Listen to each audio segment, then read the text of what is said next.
very small trumpets. So this next song is the warrior song. So I was going to invite anybody that wants to sit down, relax, dance, of course. Anything. I know I do.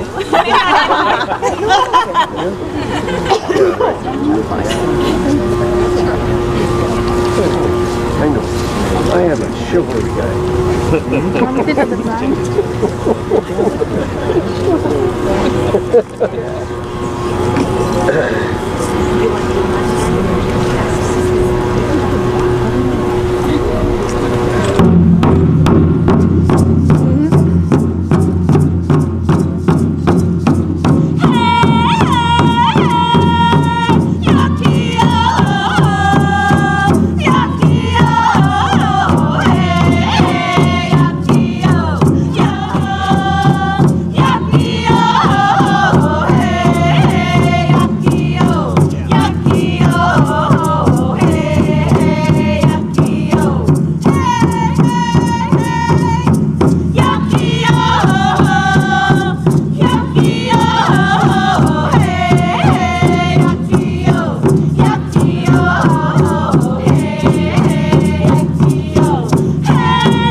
That we interpret the song, and that song was actually one of our prayer songs.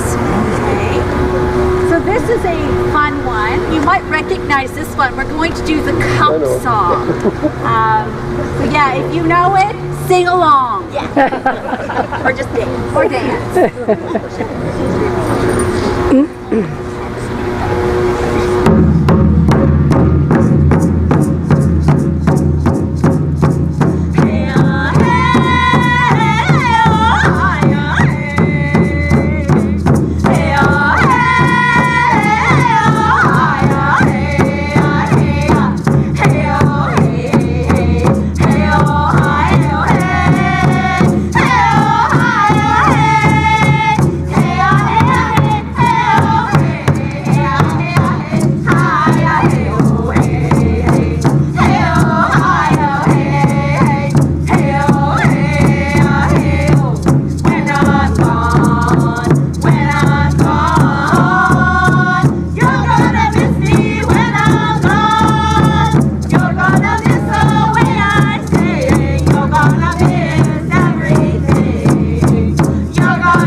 knew that he went with a friend. I didn't know she.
Got 30 seconds. I'm sorry. No, it's okay. It's all right. Wow, there, I thought you were my husband. These guys were cameras.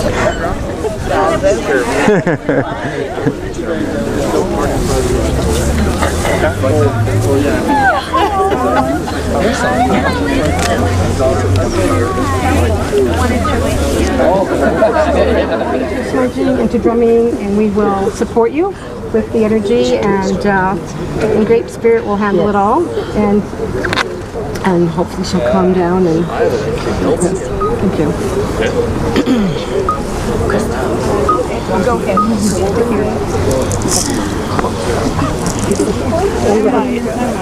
Okay, that's a go. Oh, well, If I go. stand beside you, Don't go. stand beside me. Yeah. Ready? Let's go. Remember to get a nice sparkle. Wow. Do you want the sparkly one? Just go with the flow. She wants the Go. sparkly first. Oh, it's a heartbeat. You go inside your heart. And then you can speak it. Everybody. Your mom's gonna join in with you, eh? Your hair is back off. Last time I saw you were a little ballet dancer.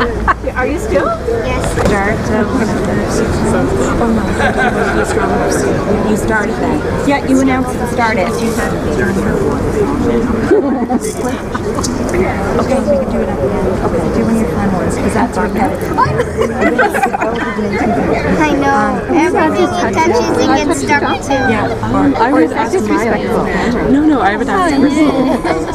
Okay, because things are going to happen. If I touch this, the drum, so we drum about here. If I touch the drum, you're going to back your sticks up to here and just drum like. If you put your finger on them. If I'm coming with honor beats.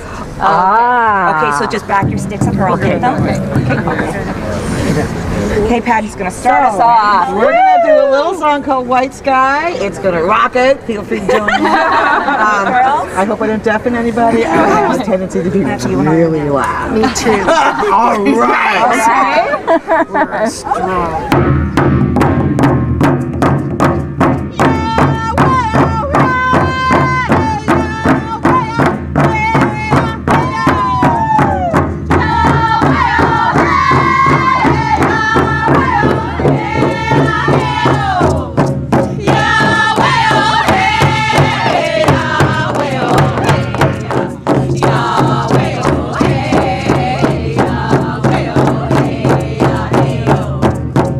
Yeah.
so we're building energy, and it's just, we're getting excited!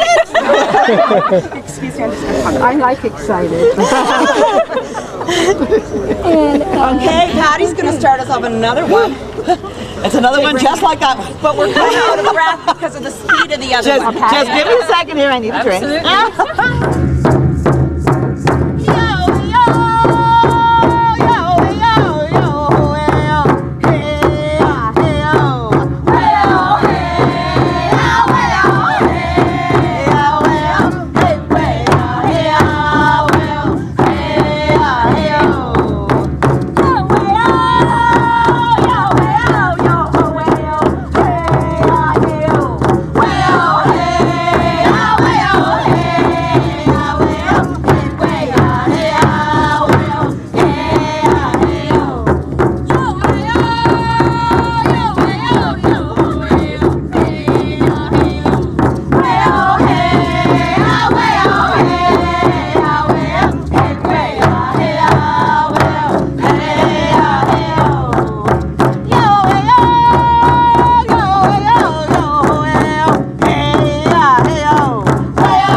These capes and our ribbon skirts specifically for this event. Oh, wow. Yeah.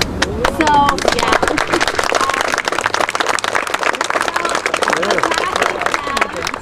This is our logo. This is the Women of the Shore logo. And each one of our skirts have something that's very special to us. So mine is the sky. That's what I love. We have some bright colors for the women with bright personalities. And we have little puppy prints on Lisa, who loves puppies and dogs. So Crystal ordered this beautiful material for each one of us. So it's very special. Yeah, very special. Thank you. Each one of us. In our own way. We are making energy for her to get support. She needs support, and we will, and the rest of the women that are gathered there. We hope we will find most, I hope all of these missing.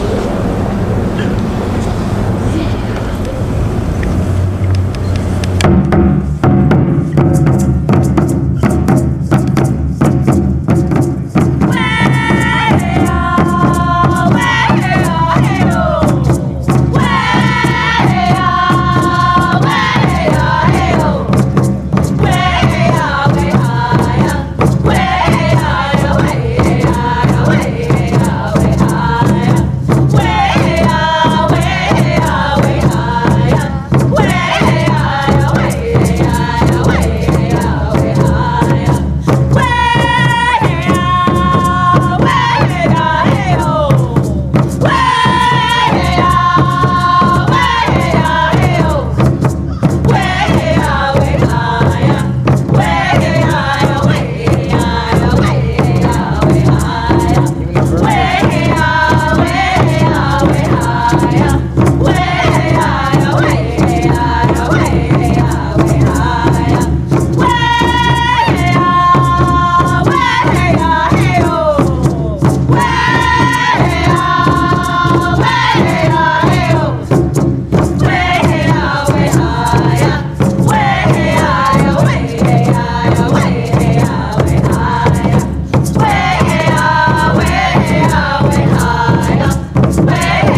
Good evening.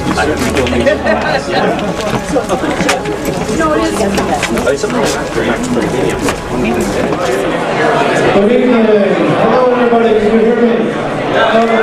Turn this off. Turn it up? Turn it up. Are we good now? I see a lot of this and a lot of this, so I guess we're good. Welcome to the closing banquet of the 2015 RAC General Assembly. Woohoo!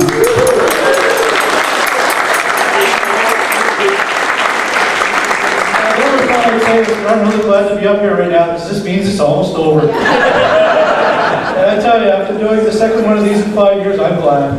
But I know it was a lot of fun. We had a lot of volunteers that had a lot of fun, and I hope you all had a lot of fun.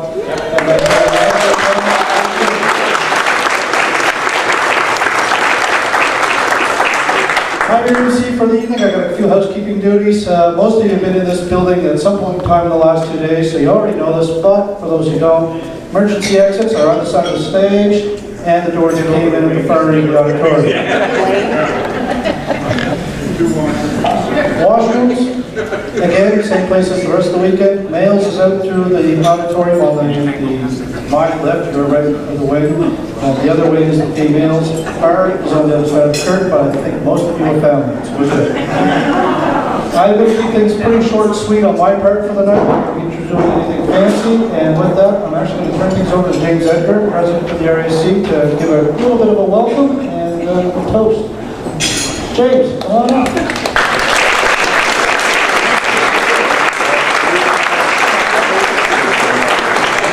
Good evening, everybody. What a grand party. This has been a real exceptional weekend. And there's one thing I think we ought to give Randy out with a grand applause for having welcomed with us the two ladies from the Society office, Renata and Julie.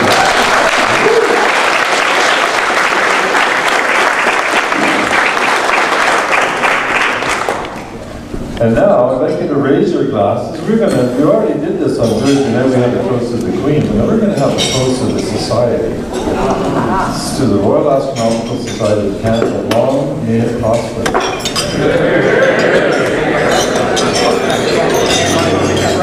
We're going to do the awards. They will actually be done during dessert time, same time. So staff will bring out dessert and we'll start presenting the awards.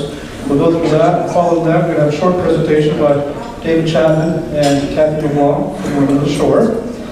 And then following that, we're going to have a few door prizes, a presentation from the London Center on the day for those who weren't there this afternoon and saw the radio about next year's upcoming General Assembly. And then finally, we'll have some closing remarks and thank yous. And we will close out again with a lady from the Women of the Shore, Kathy LeBlanc, telling us a story, I believe it is, to close up the night. So with that, I'm going to say cheers and enjoy.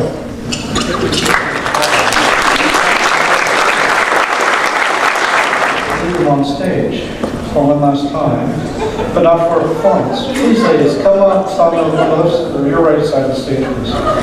Kathy.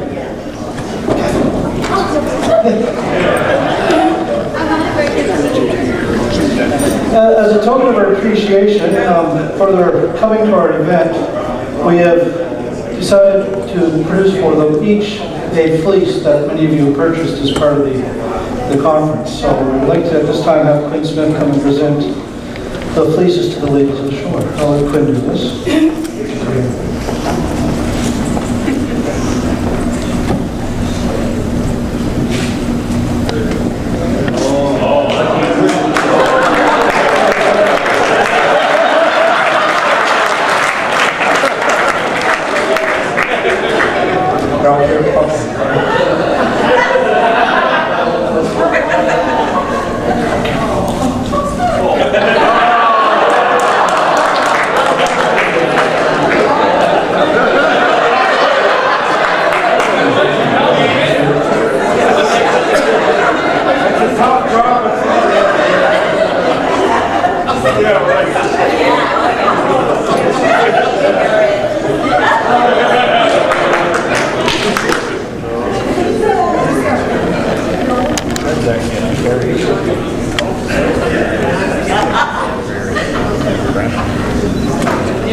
Oh, no, stop.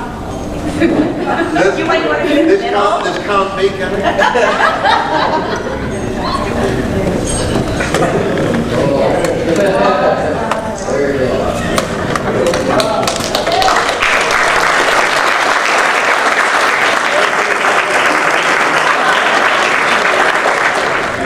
Last year at the General Assembly, President Roosevelt informed me that because I was the new president that I should make a declaration. So I did. I declared Guinness as the ISC drink. And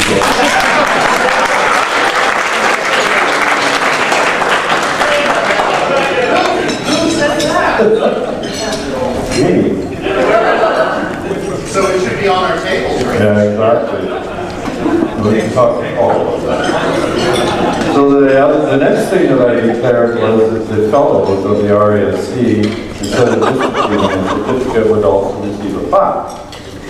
So, to that end, I would like to call up the first three that are in the room, fellows of the RASC. I'll come up on stage, Randy Atwood, Dr. Jim Hester, and Dr. Roy Bishop, please.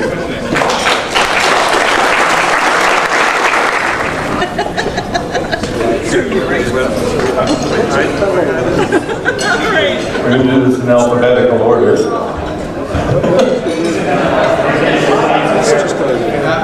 Very much. Congratulations. This will be for you. Now, I got to tell you about this image. This image is by Alan Dyer from the Old Man on His Back Nature Reserve. And it's a gorgeous picture of the Milky Way. Absolutely gorgeous. For you. Congratulations.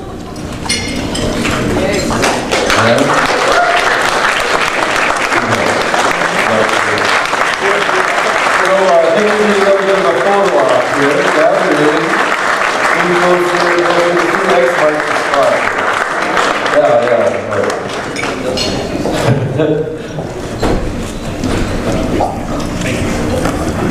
that's exit stage left. Thank you.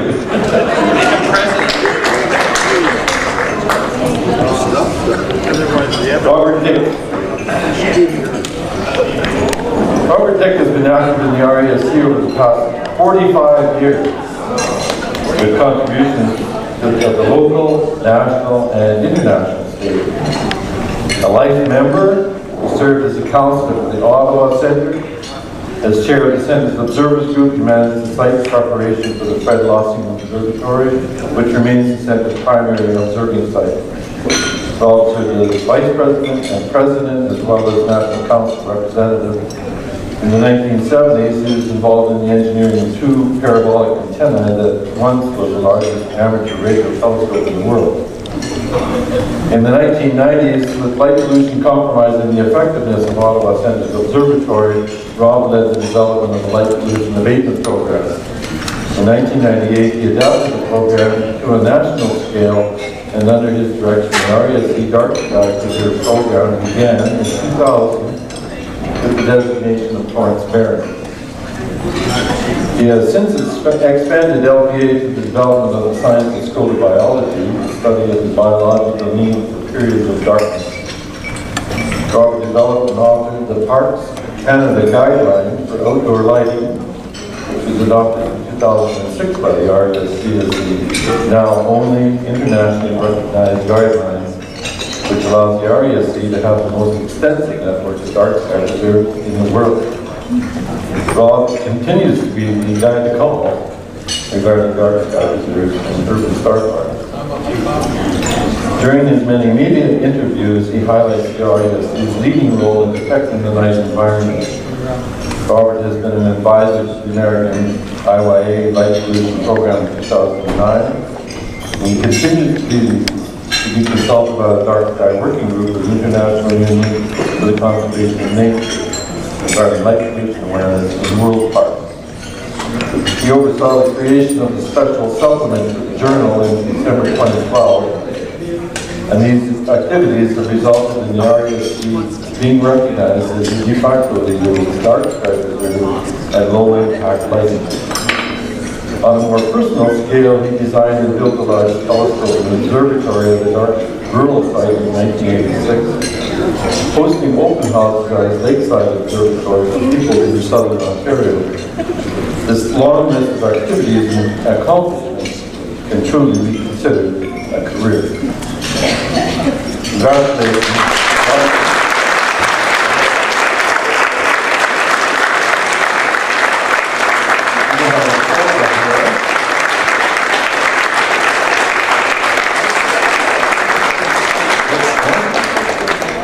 Richard Mark. David? Thank you very much. We're doing this in alphabetical order. Dave Lane is the director of the Rasc Ga Observatory at University and assistant administrator for the University Department of Astronomy and Physics. He has been an exceptional member of the RASC for more than a quarter century. The Society has benefited immensely from the good judgment, diplomatic skills, technical expertise, and dedication of this unpretentious gentleman from Stillwater Lake, Nova Scotia. Insert a great lot of exemplary activities. In Halifax Centre, he was the secretary, observing chair, editor of Nova Note for 6 years, treasurer and president. At the National, they led the reform and the merger of the earlier incarnation of the Journal and former Bulletin publications. Served as the first journal production manager. He was the Society's first webmaster. He's been a regular contributor to the Observer's Handbook. On the executive for over 8 years, Dave oversaw the sale of the old National Office, which was involved in Highway 2009, hiring our first executive director and numerous other items requiring his exquisite attention to detail. For nearly 30 years, David Lane has made an extraordinary contribution to a diverse palette of core RASC activities, beginning with effective local contributions followed by truly exceptional national service and leadership. His sustained efforts materially contributed to the high international regard in which the Society is held. For these and many other reasons, he is recommended to be appointed as a Fellow of the Royal Astronomical Society of Canada.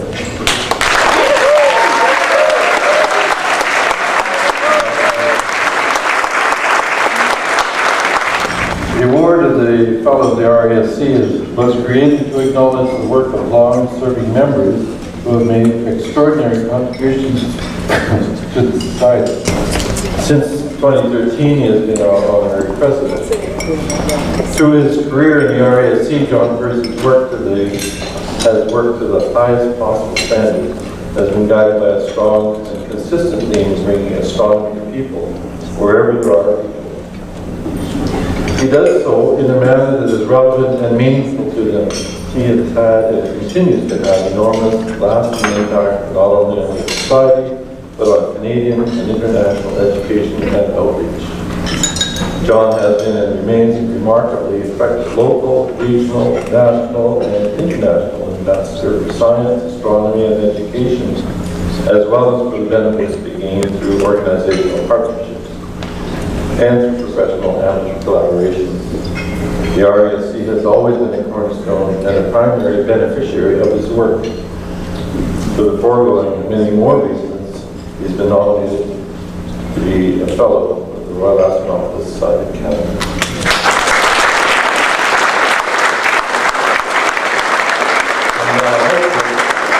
Maybe then you can present him with his plaque. Can you do it in October here? I can do it in October. And Peterborough. Mary Lou Whitehorn.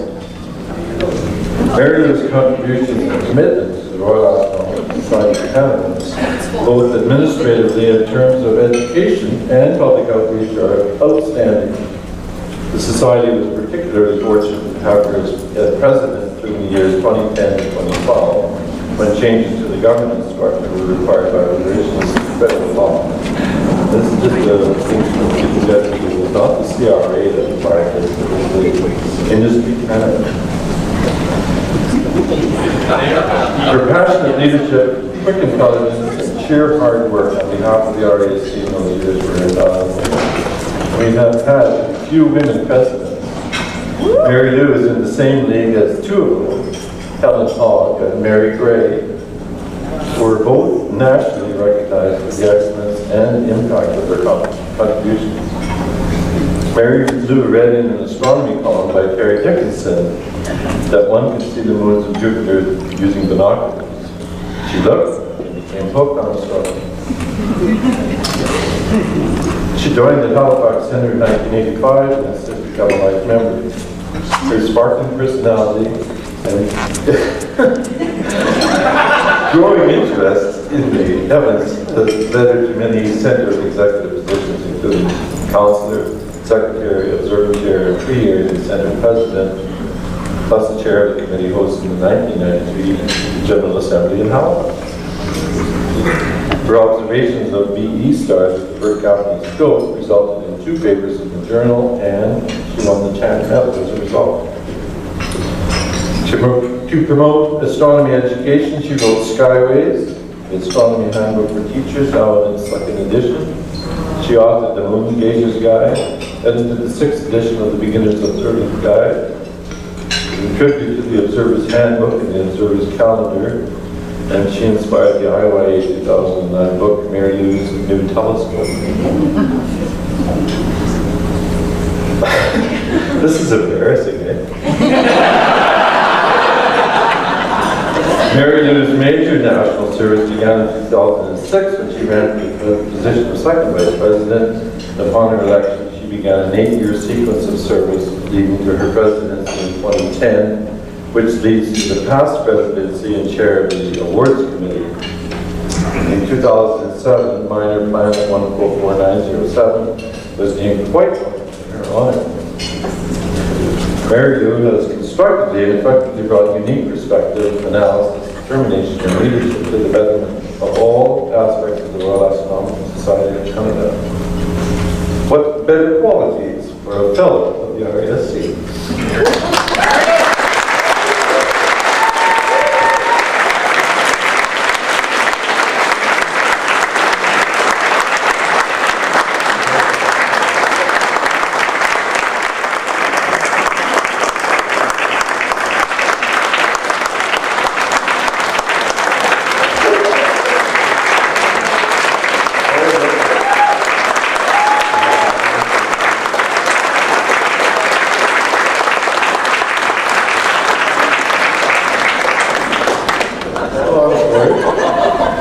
Good discussion about the service award.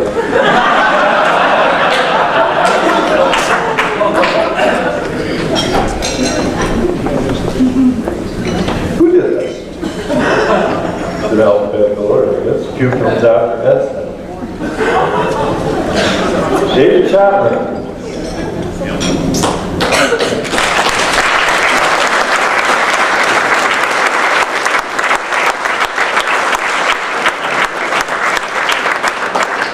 Dave is a life member of the Society, having rejoined the RASC Halifax Center in 1984 after an absence of several years.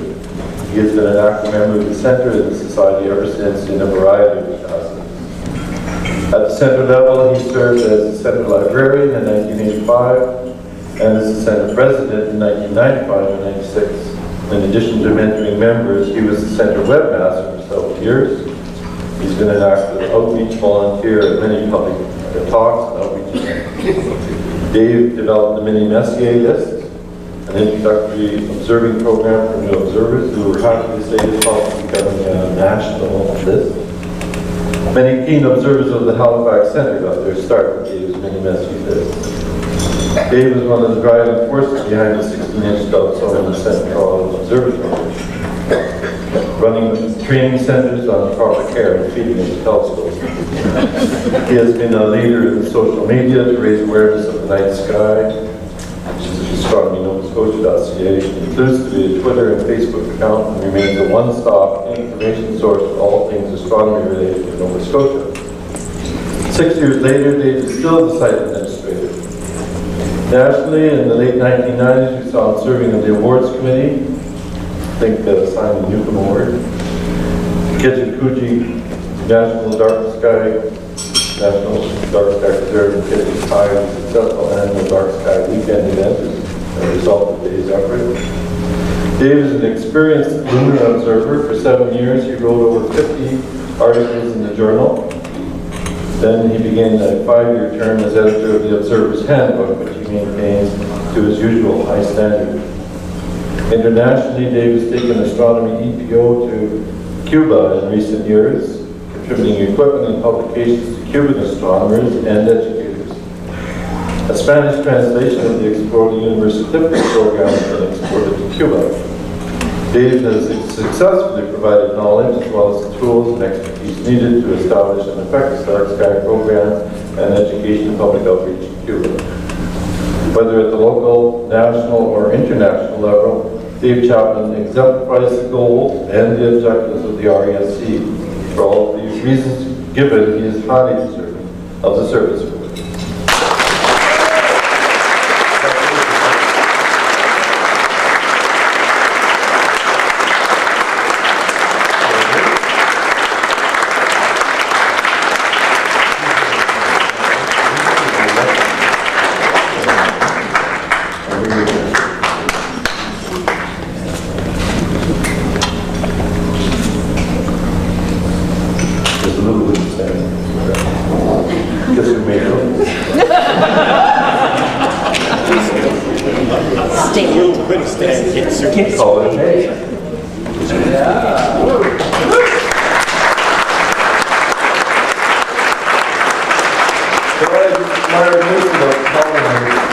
His eagerness to do things and to do them well. He often drops by the society office to ensure things are running smoothly, to check on the computer systems and to co-sign checks. And when the society moved offices a few years ago, Colin went into the new location and wired the computer systems, ensuring that it all worked properly and that the cabling was out of the way and well hidden. In his role as first vice president, Colin has been the chair of both the Constitution and Publications Committee. Prior to that, he served 2 years as the second vice president, chairing the nomination committee. And all the while, over those numerous years, and even before, Colin has been a member of the Information Technology Committee, lending his expertise to computer systems whenever it was needed. He is a stalwart. Not only does he lend his expertise at the national level, he's been a Hamilton Center member for over 20 years, editing the newsletter, managing the center as president for 3 years, and helping out at events such as the world's first virtual star party, using CCD cameras from around the world to observe comet type. Unknown to many people, Colin's suggestions over the past few years have found fertile ground, flourished, and borne fruit. The fellowship concept was his idea. The suggestion to join to participate with Skyneers in developing Getting Started in Astronomy booklet was partly his idea. He has championed the RESC guide to 2017 solar eclipse, which is going to die in natural death. And he most recently chaired a working group to search for a new society executive director. Colin's unselfish contributions are the epitome of service to the society, and I can think of nobody who is more deserving of recognition by his peers.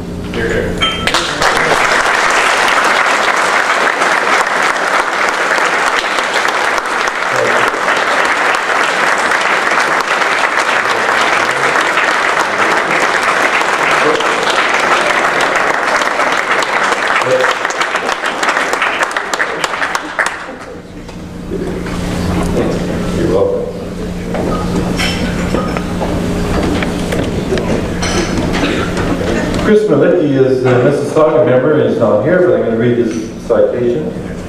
Chris is a RESC member for over 35 years, volunteers at both the center and the national level. He's been the secretary of the Mississauga Center since 2006, and in his previous incarnation as the Mississauga Astronomical Society, amply demonstrated his attention to detail. Chris acts as the center's observing guru, helping out at outreach events, many observing talks. He was instrumental in the center acquiring a solar telescope. He has been an observer's handbook proofreader since 2011 and has become a valued fact checker and quality monitor. Chris is an accomplished amateur astronomer looking for faint galaxies with his 14-inch telescope. Eclipse chasing with his wife Liz, they have traveled around the world to observe 13 total solar eclipses. His presentations on these events are so vivid and exciting that a listener often feels that he or she was there. For all of the foregoing accomplishments, Chris Malicki is deserving of the Society's service. And with any luck at all, I'll present it to myself at the Mississauga Centre in October.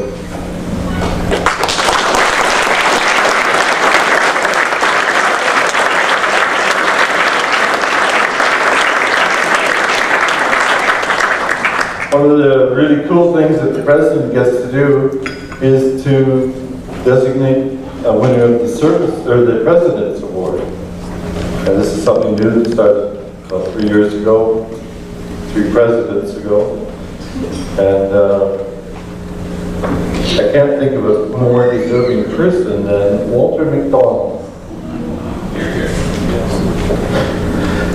Hardly anybody knew about this before tonight, so it's a real surprise for a lot of people. Unfortunately, he's not here. I sent him an email and asked him to come to the GAF, make him worth his while. He didn't come.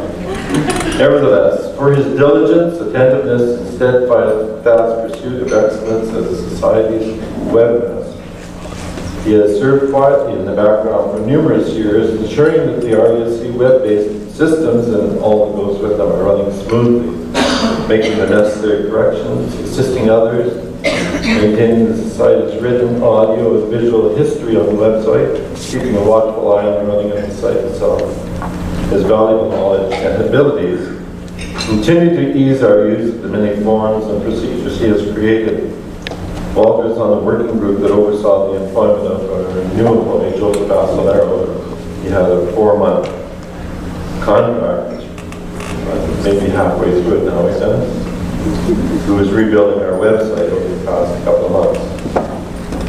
Walter's value as a resource person cannot be overstated, and he is richly deserving of the 2015 President's Award.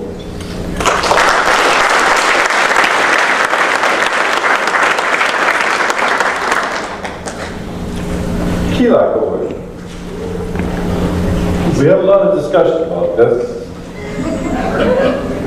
The Toronto Centre nominated themselves last year and did not receive the award when they got the Halifax. So they renominated, the Centre renominated themselves again, and we sent it back to them saying, not everybody in your Centre goes to the DDO. Rewrite it so that it goes to the volunteers. So here we are. The DDO volunteers, too numerous to list, this is exactly the way the citation reads, of the Toronto Centre have spent the last 5.5 years ensuring that the David Dunlop Observatory in Richmond Hill continues to function, indeed to thrive, despite all odds. The David Dunlop Observatory offers a rich variety of public outreach and education programs to school groups, scouts and guides, and the public. These programs, run by the DDO volunteers, require more than 2,500 person hours per season. In addition, many more thousands of volunteer hours are dedicated to the ongoing maintenance of the Great Telescope and its precinct. Toronto Centre, through the DDO, engages in public outreach on a broad level. The observatory is a magnet for journalists putting together astronomy or space-related stories. Centre members have provided educational and inspirational interviews from the site for national, regional, and local reporters. It's an important opportunity to promote astronomy. The dedication of Toronto Centre's DDO volunteers has produced impressive results.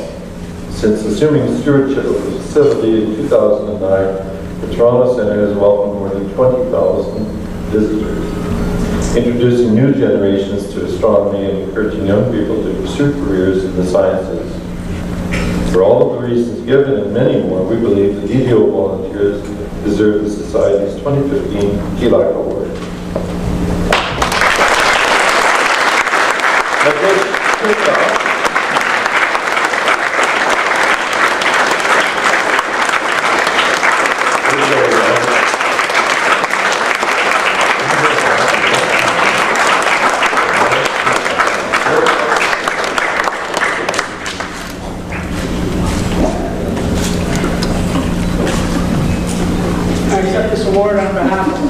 volunteers from the GDO. Their nomination said they're too numerous to mention now. Of course. You gonna mention? No. Oh.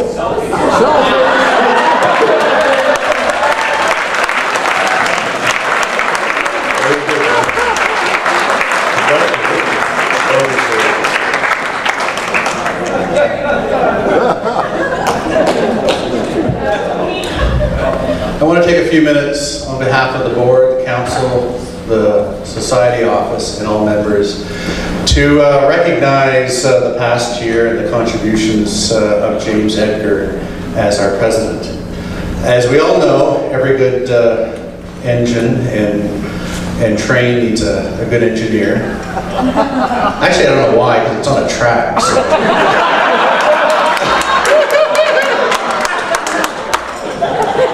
But after it hits something, you have to stop, right?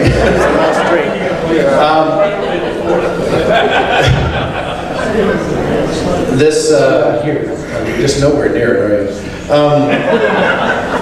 I think the plaque that we prepared for James pretty well says it all. It's presented to James Edgar in recognition of his outstanding contribution to the society during his term as national president, 2014-2015.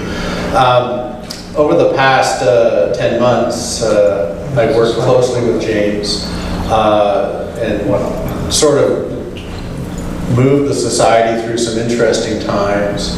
As you know, there's the last 4 months of the year is always pretty exciting with the majority of our product sales and publication sales and renewals. But also the board has had some interesting challenges. The council has had some interesting challenges.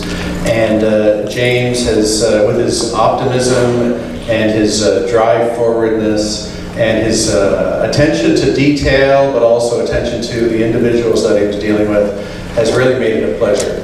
And I think on behalf of the society, I'd like to thank him for that and wish him all the best in his next 1 year.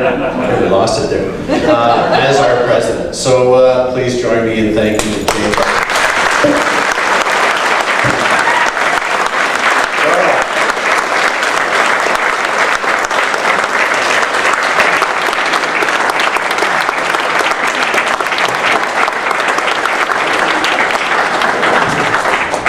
David, Kathy, we're all looking forward to this, so give us a wow. No pressure. You shouldn't give me a mic. I know we weren't supposed to make speeches about the awards, but they gave me a mic. So I wanted to say just very briefly that I really appreciate it. And as people who get these awards know, that we don't work in a vacuum. Everything we do is done in the company of others, in collaboration of others. Some of the things that I was given credit for could not have done without the collaboration of others. And they really are too numerous to mention. So if you know who you are. But I do want to mention two. And that's, first of all, my patient wife, who puts up with all that crazy stuff.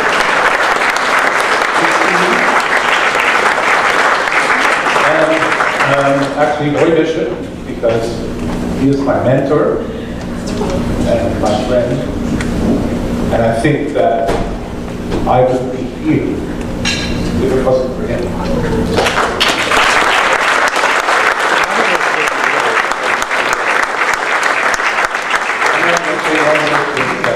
I feel like I should be the happiest person in the world today, because right now, because my daughter is here with her husband. They were married a year ago today. This is their first anniversary.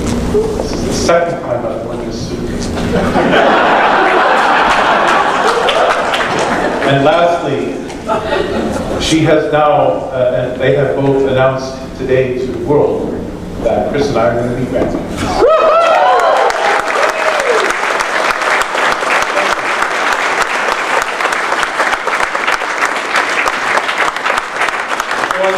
By now, most people know who I am, so I'm not going to say too much about me. However, you've seen Kathy. I'd like to say a few words about Kathy. Kathy is a very intelligent and talented, charming person. She's a First Nations member of Acadia First Nation. She grew up on the Wildcat Reserve. I'll skip over a few years. She went to St. Thomas University and got a degree in Aboriginal Studies, criminology. What's that? I don't know. And then she spent about 10 years. And that's when I met Kathy and started working together on a very, mild level here. A couple of years ago, she came to me with a request to work on something special. In the words of the Chinese proverb, it was the spark that lit the prairie fire. That project became something that we never anticipated. And we fulfilled the original requirement easily enough, but it's gone much beyond that. That's what we want to share with you tonight. Some of you have seen some of this content, but we're trying to give an abbreviated version, and we're not trying to impart knowledge to you tonight. I think Kathy may agree that we were trying to inspire people a bit more rather than tell them stuff, because I think everybody's up to here with facts right now. So having said that, Kathy, would you open with your reading? I feel like with all those kind words, I should get an award. I am honored to be here this evening. I want to thank all of you who are the reason that I'm here tonight. It is a true honor. My father thinks I'm a celebrity now because I've been invited to this event. So, and after the way that the women of the shore and I were treated, we do feel like celebrities. We were even put in a green room. We're spoiled. I am going to begin with the reading. I presented a few times with Dave, and each time I do, I always read something. The last time I read, I was in a rocking chair reading to the... Minus Astronomical. Yes. We sing with our lights. We are the birds of fire. We fly over the sky. We make a road for spirits. Among us are 3 hunters who chase a bear. There never was a time when they were not hunting. We look down on the mountains. This is the song of the stars. You can applaud if you want.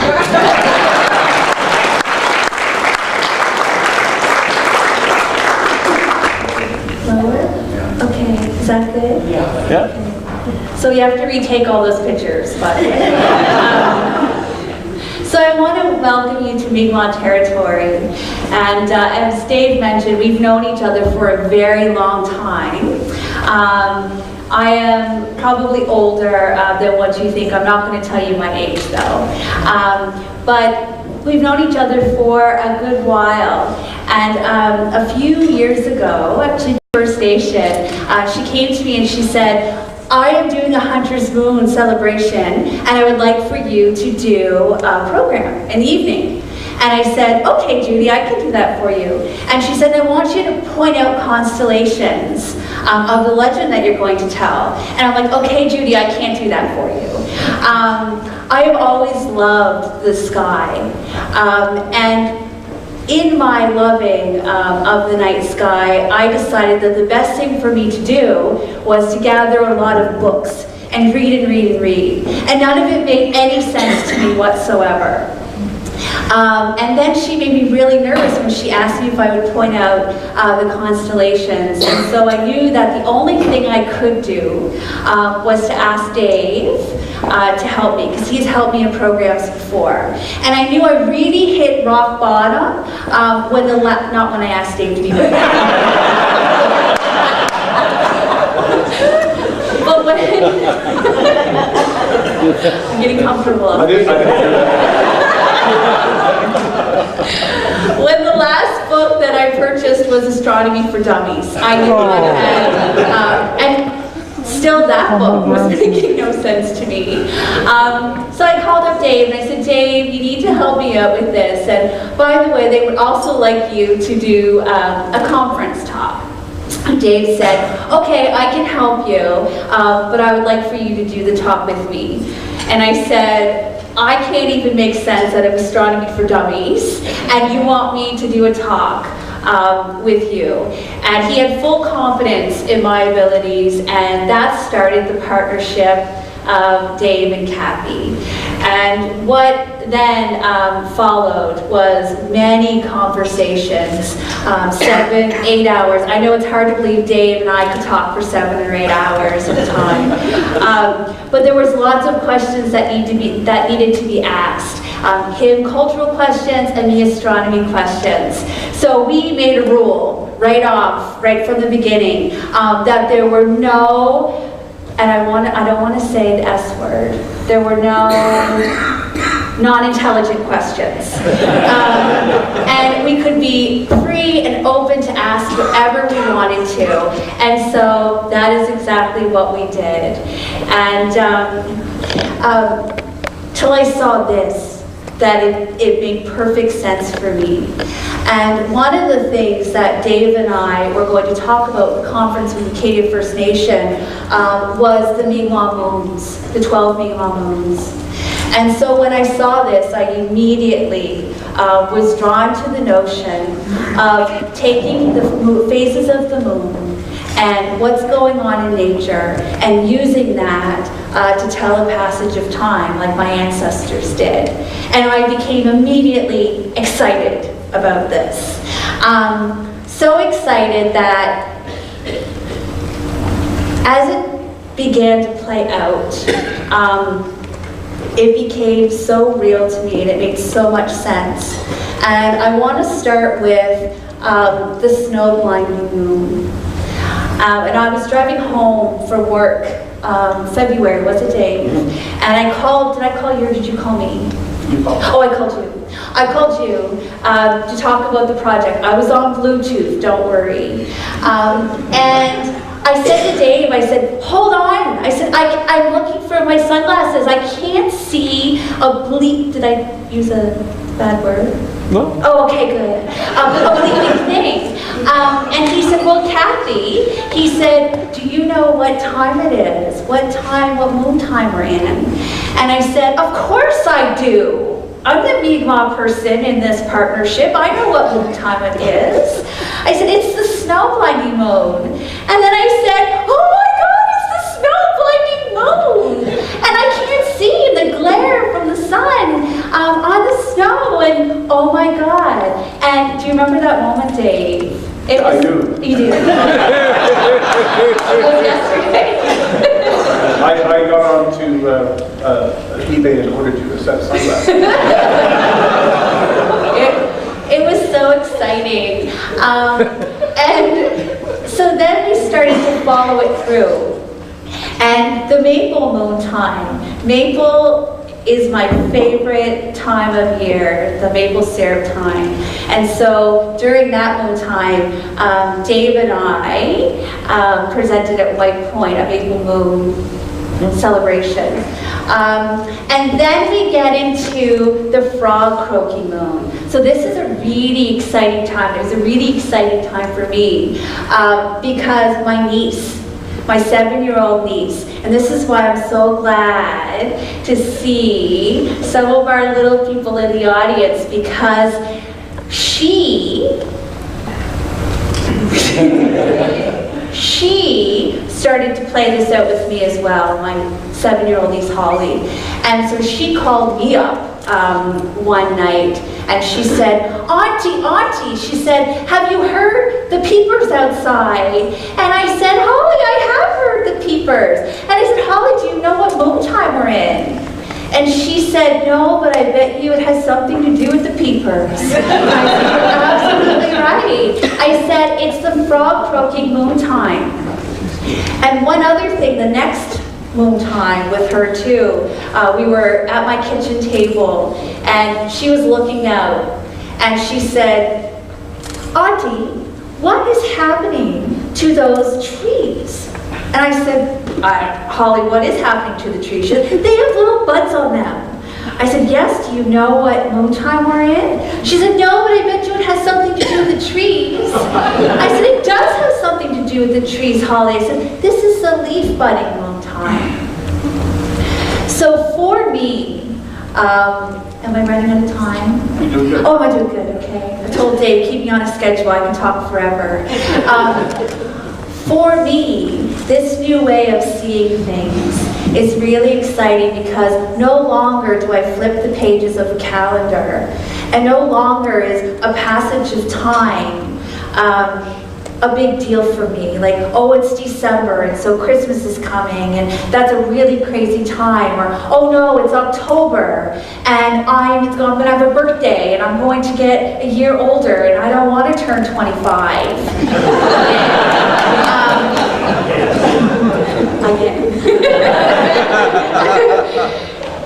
This is a way of looking at time where strawberries and blueberries with our families, or the maple sap is about to run and we can make maple syrup, or the animals are getting nice and big, ready for hunting, which means beautiful moccasins and food. So that's how I look at a passage of time now. And the good thing about this, using this to tell a passage of time, is that it goes in a circle, so there is no beginning and end. So we never, from this day forward, we never have to get older. We can stay the age that we are and keep going in that circle. And I can be 25 forever.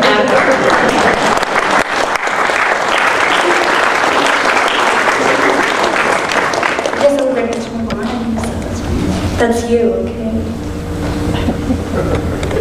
I guess I will let you since you won the big award.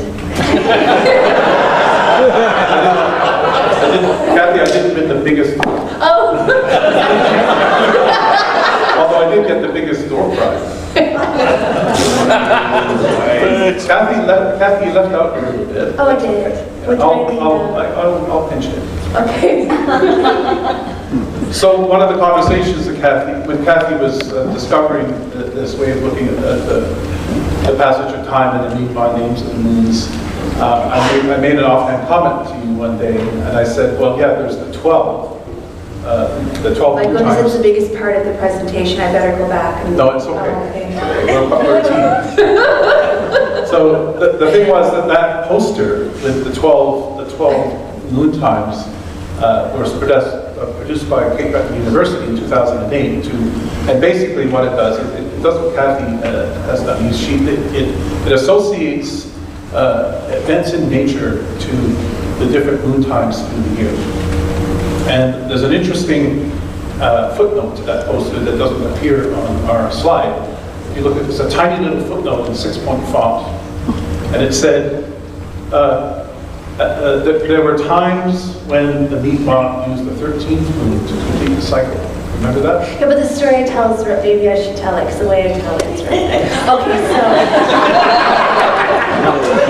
And so, we saw the 12 moons, and I said, oh, we've got a date. We've got it. We've got our model. We can go to Judy. We can do the presentation. It's done. And he said to me, well, what about the 13th moon? There are times when there's years when there's a 13th moon. And I said, what? So that's the funny part. See, they look at I must say, I don't tell it as well. That's all I have to say. So there's two-eyed seeing thing. It requires two different perspectives, two different views of the same thing. And this is what we're trying to convey here. Kathy has acquired this traditional knowledge, and because she's a native person, she just grew up in that culture, and she appreciates that very quickly. It took a lot for me to learn that. I think she has told you that she has learned about the moon and the cycles of the moon, and more about astronomy from this project. And I have to say that this wasn't a one-way street.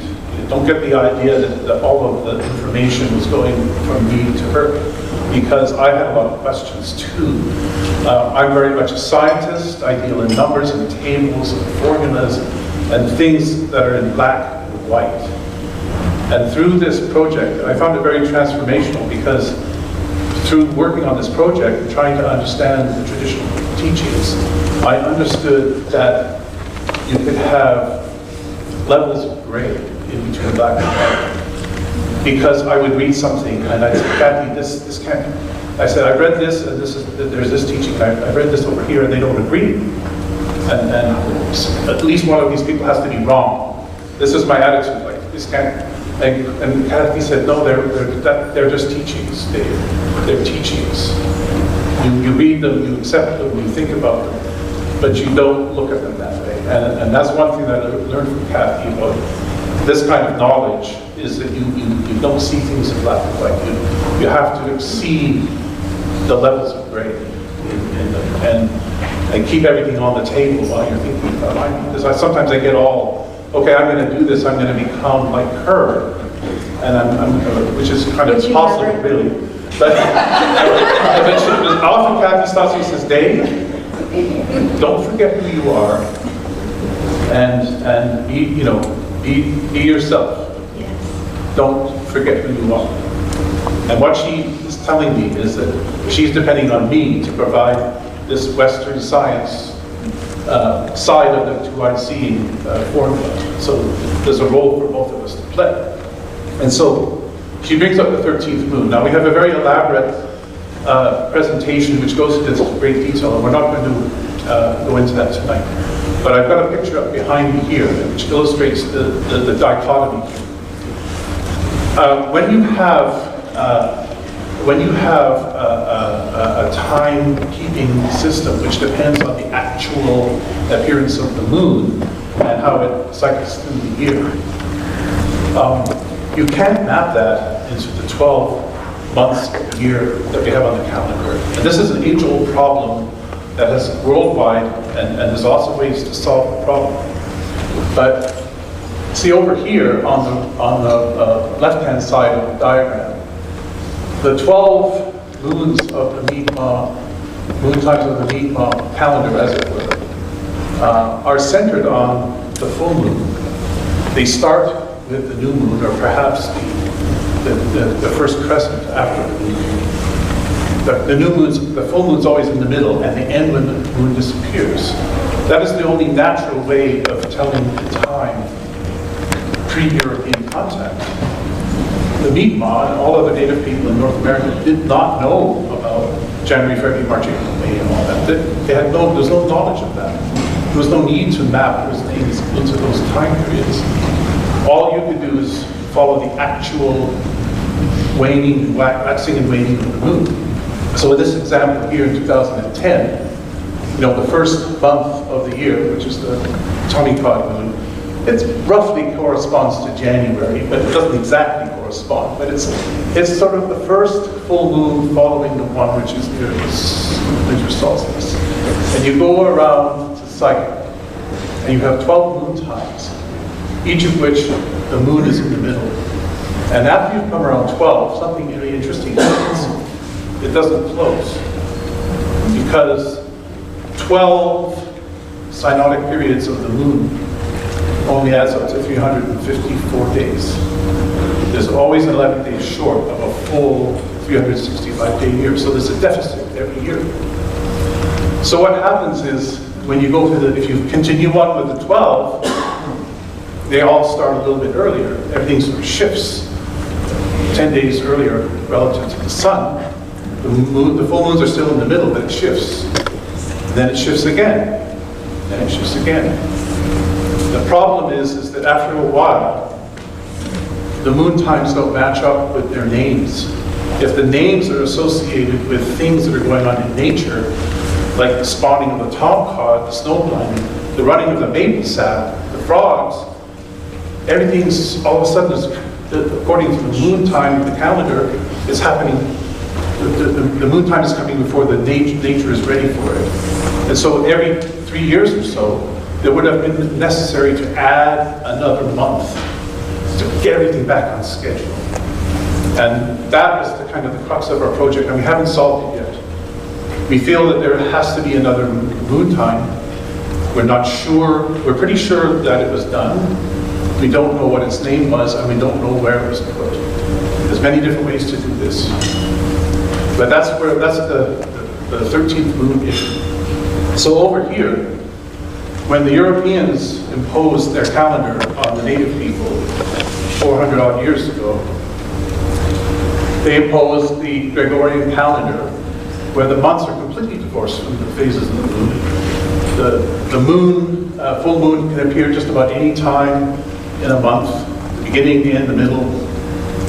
You know, there's no connection between the moon, the phases of the moon and the months. So we're completely divorced over here.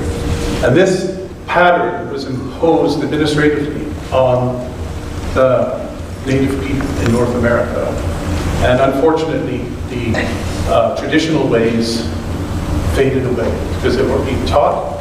The native people had to conform to the calendar of the Europeans. And unfortunately, this knowledge has faded away. There are still some elders who have some of this knowledge, and we've been able to keep some of it, but we're afraid we've lost a lot of this. So that, in a nutshell, is kind of the Western rational sort of explanation of what's going on here. But what we would like to do is we would like to illustrate this two-eyed seeing process with a single item, a single story, and this is the story of the Moon Chief. Okay. I'm honored to be able to tell this story tonight, especially to some young people in the audience who were looking forward to hearing, I think, from me a story, from at least I hope so, unless their dad lied to me. So they've been looking forward to hearing the story. So this is called Moon Chief. Is my mic okay? Some other pictures can take it.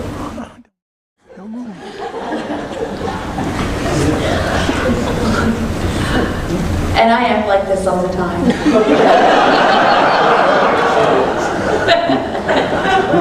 This wasn't the one glass of wine. Long ago, in the old times, there was an old man who could no longer go hunting. When he was young, he was a great hunter, and there was always food in his wigwam. Now that he was old and weary and could not hunt, he and his wife were often very hungry.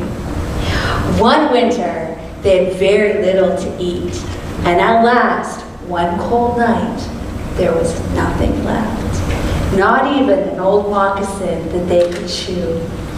He said to his wife, "Look out the door and see if Moon Chief is out tonight."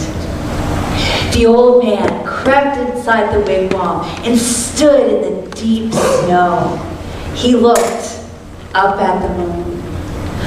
"My friend, how are you tonight? We in our wigwam are not very well. My wife and I have no food. In the old days, you remember, I was a great hunter.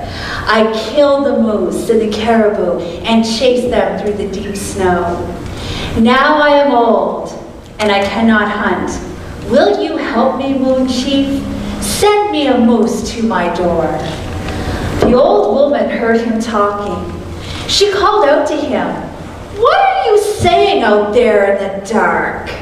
The old man told her, "I am asking Moon Chief to send us a moose." Early the next morning, the old man went to the door and looked out. Lying in the snowbank beside the wigwam was a big moose. She called out to the old man, "Wake up, wake up! Moon Chief has sent us a moose." The old man awoke, took out his bow and arrow, and killed the moose caught in the deep snow. So it was in the days, if a man asked Moon Chief for things that he needed, believing that Moon Chief would give them what he wanted, he would give what they asked for. to say, I will try, moon chief. See if he won't send me a moose, will not do. Only if you feel you are bound to get what you ask for, will moon chief send you whatever you need.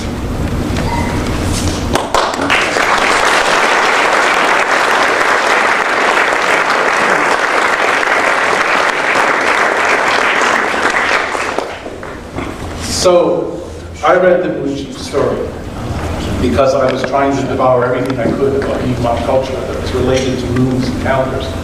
And I read that story and I said, there's nothing here for me. Next. And I went and looked at some other things. I came back to it another time and I read it again. And I said, well, maybe I'll look at this again. What's going on? And I read it a few times and finally it dawned on me that the story was telling me something. There's many layers of meaning and many teachings in that story. Right? Right? There's many things. There's many things that you could take from that story, many different layers of meaning. But the thing that I took from that story was, what time of year was it? It was winter. The snow was deep. Food was scarce. The moose came to them. The moon chief, they appealed to Moon Chief. The moose came to them, and the moose was stuck in the snow so that it couldn't be slaughtered. And this is well known that this is a good time to hunt moose in the winter, but the snow is deep. And the Mi'kmaq invented snowshoes so that they could travel quickly over deep snow when the game was stuck. So I started thinking about it. And I said, oh, this answers a question I had. Because all the names of the moon times related to something on Earth, like the croaking frogs, the grinding sun, the snow. And I said, I could never figure out why the one around December was called the chief moon, or Chikus, or something like that, the great moon, chief moon. It didn't have anything to do with what was going on, and it was kind of an anomaly. But then it dawned on me that there was something special about the moon at this time of year, in the dead of winter, in the middle of winter. And so what I did is I went to my planetarium program, and this is why I chose 2010, because 2010 has a full moon on winter solstice, and it's kind of typical of what's going on here. So what happens in the middle of winter, or in the winter solstice, the moon is doing the full moon is doing the opposite of the sun. The sun is low in the sky, the moon is high in the sky. The sun spends a short time in the sky, the moon spends a long time in the sky. The full moon is always doing the opposite of what the sun is doing. So in the winter solstice, the full moon near the winter solstice is going to be the highest moon in the sky.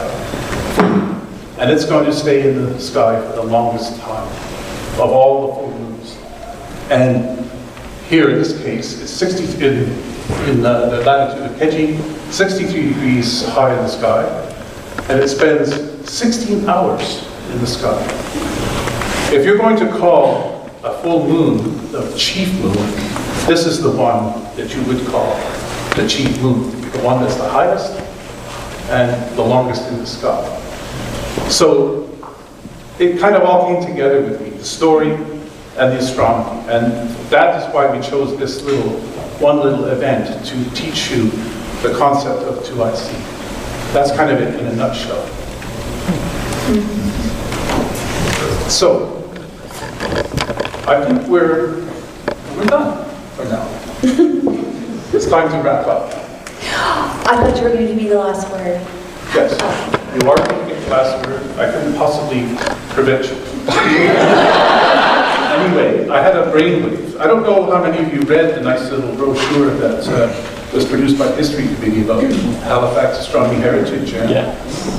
History and Heritage that came in the pack. Okay, well, I read it. And I apologize to Randall that I attributed it to Roy Bishop, but I read it, the first paragraph, and I said, holy cow. And I took a picture of it and sent it to Kathy. I said, look at this, what they wrote here. I found out it was Randall who wrote it. I think Roy had a larger amount of input, but I think it's Randall's words. Certainly Roy agrees with it. So I'm just, my summing up is going to be Randall's words, because to me, they capture it all. Here it goes. The First Nations inhabitants of the Maritimes can trace their presence in Mi'kmaq across millennia. They observed celestial bodies for daily timekeeping, calendrical reckoning, and navigation, tied to ritual and economic purposes. Mi'kmaq cosmology was transmitted through many layered narratives characterized by flexible symbols. Over 4 centuries of the colonial experience has taken its toll on that traditional knowledge, but efforts at recovery are ongoing. First Nations cultures were likely never static, and the present living tradition is free to make use of traditional teachings and the results of modern observational cosmology. I think that about sums it up from that side of this puzzle. I just wanted to say thank you to my astronomy family, all of you in this room who have been so very kind to Dave. Says I'm an observer now, so I'm going to say to this young observer, every time I look up I see something new, and if there are some of you in this room who are not astronomers per se but have a passion for what's above you, just look up. Just look up and just don't be afraid to ask the questions, but don't get stuck in the books. That's what I did. And just look up and take it all in. And I will be the first to say that I even had my first experience with seeing moonshine, Earthshine. I think the moonshine was earlier.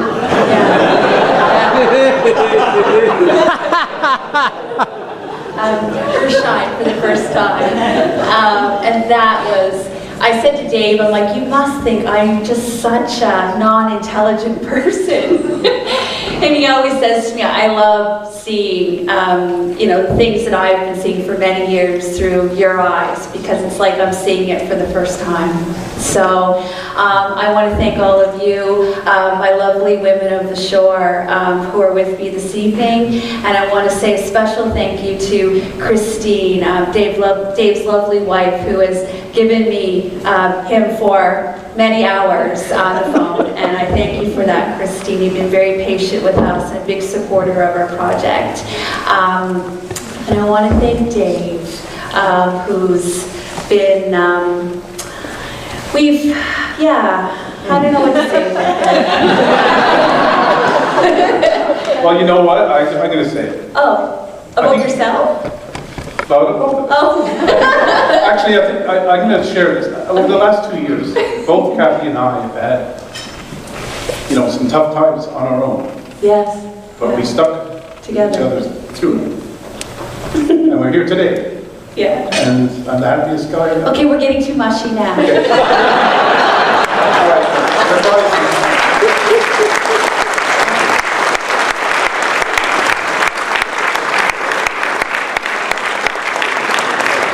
Thank you. Appreciate it. Thanks. You guys can go, woo!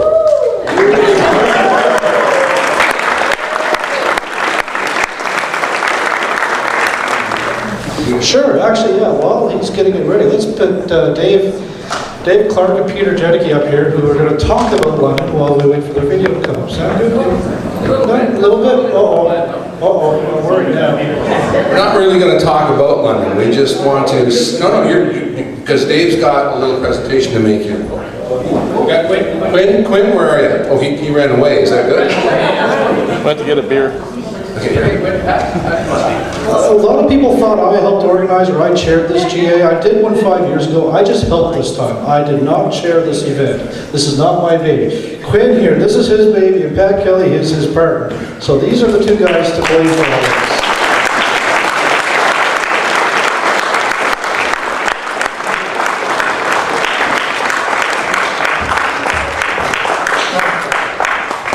Well, first off, from London, thank you very much, Halifax. This has been a great GA. Thank you very much. This has been wonderful.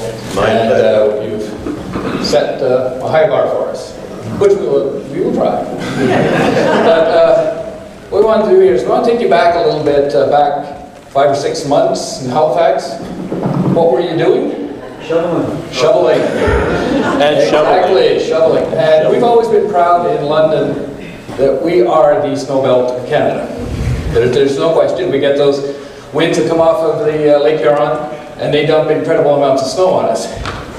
And we plug it through, just like you guys plug it through, and not like that city and something, pulls in the troops, and a little bit of snow falls. We plug it through. And, but there comes a time when you realize you've been beat. There is no question we were beat. I mean, you folks, you got hammered.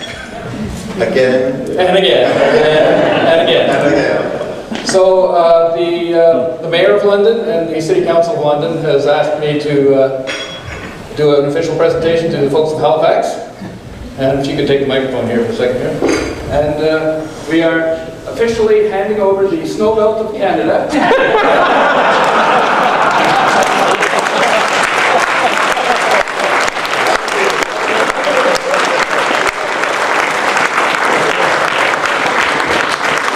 And please come out to London. We will have the snow cleared by May.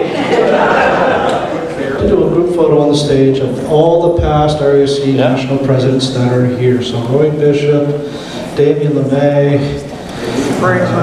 Dave Blaine, Randy Atwood. Get up here. Let's get you all together. We want to see all the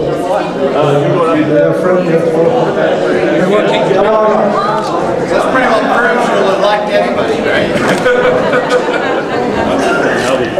Hold up your prison card. Prison card. It's a lineup photo. Now let's get profiles. Profile.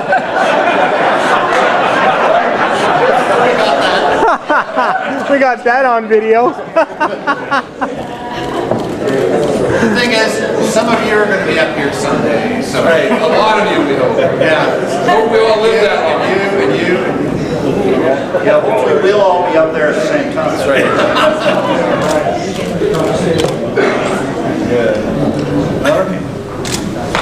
Somebody move. That's enough. Wave. Goodbye. Bye bye. Hello. Very well.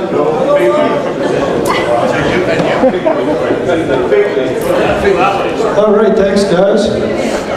We would like to do one other group photo. That is to have all the award winners tonight come up here with your awards, and let's get one big mug shot of everybody's.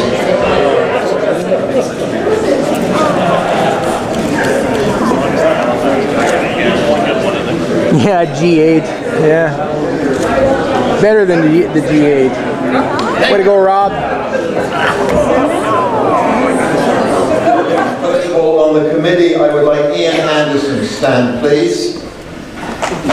Roy Bishop, Dave Chapman,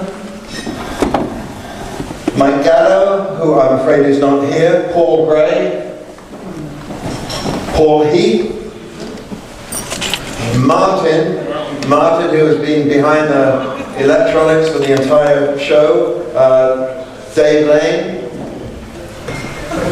Jim Miller, and of course, my co-chair, Pat Kelly. A round of applause, please.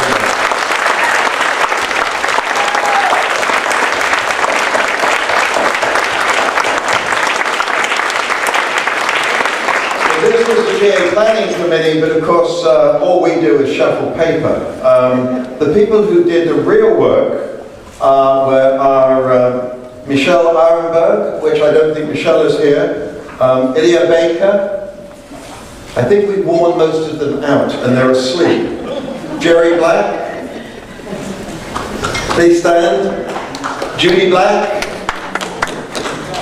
Jerry Devereaux, Paul Evans, who is taking photographs right now. Blair McDonald, he is away. Catherine Gray, Nathan Gray, Wayne, I can't pronounce his last name, I've been practicing all day. Okay, Wayne is left. He didn't want me to humiliate his name. Andy Hassler. He just left. Ellie Hassler, she left. Michelle Lane. And David Turner. Thank you to all these wonderful volunteers.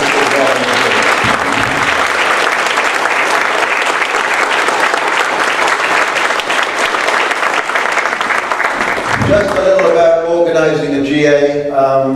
I'd like to say it's been a lot of fun. I'd like to say that. We have such a great GA committee, and Pat Kelly has been wonderful. When I am about to have a meltdown, Pat Kelly is calm and steady as a rock. When I am calm and steady as a rock, Pat Kelly is also calm and steady as a rock. In fact, I don't think I've ever known Pat get in a flat, so that is a great person to have as your co-chair. So again, thank you to everybody, thank you to the GA committee, thank you to Pat Kelly, and thank you to everybody who came here. Thank you very much.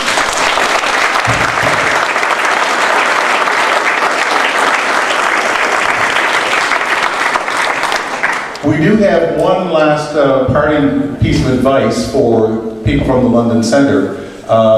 As Quinn has already said, we've had a lot of volunteers involved in this. Some have actually been here longer than we have. And the funny thing is, I've had two, just this evening, I've had two of our relatively new members, they've only joined the last couple of years, come up to me and thank me. I said, why are you thanking me? For letting me help out at this great event.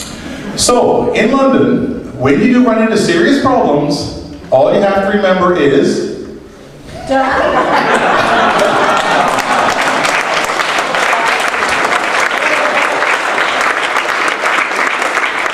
And we're looking forward to coming to London, and I hope it's going to be just as great, and I'm really looking forward to seeing Big Ben again.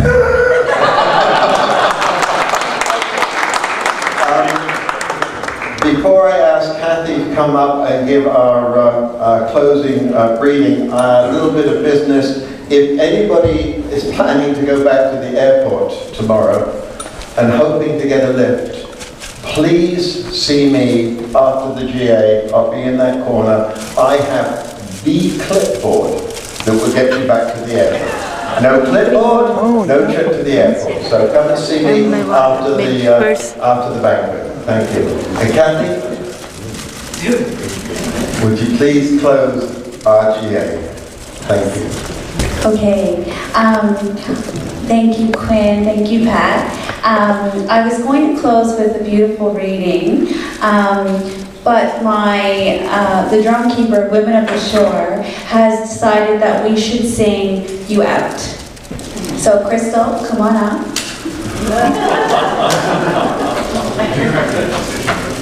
Come on, Crystal.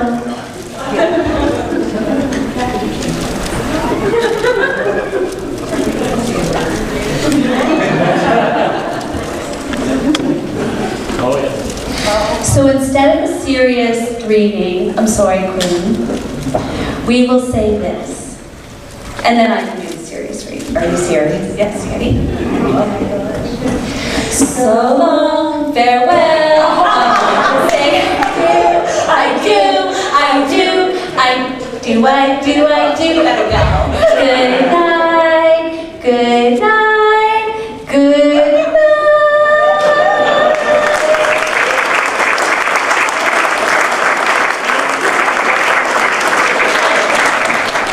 Another day has gone by. I don't even see the moon. I knew the night would come. I just didn't think so soon. It's so amazing, the night, the day. It's so phenomenal, the trees and how they sway. Everything has a reason. They all have something to do. A blessing to me and a special one for you. The rain replenishes the soil. The stars, they shine at night. It's all so beautiful. It's such a sight. The flowers bloom while the birds sing. It's all so serene, especially in the spring. The water remains calm. The wind has a gentle blow. There's something hidden in everything, a promise, I know. There's a secret in the clouds, a whisper in the leaves. This is how Creator wanted it. He wanted us to believe.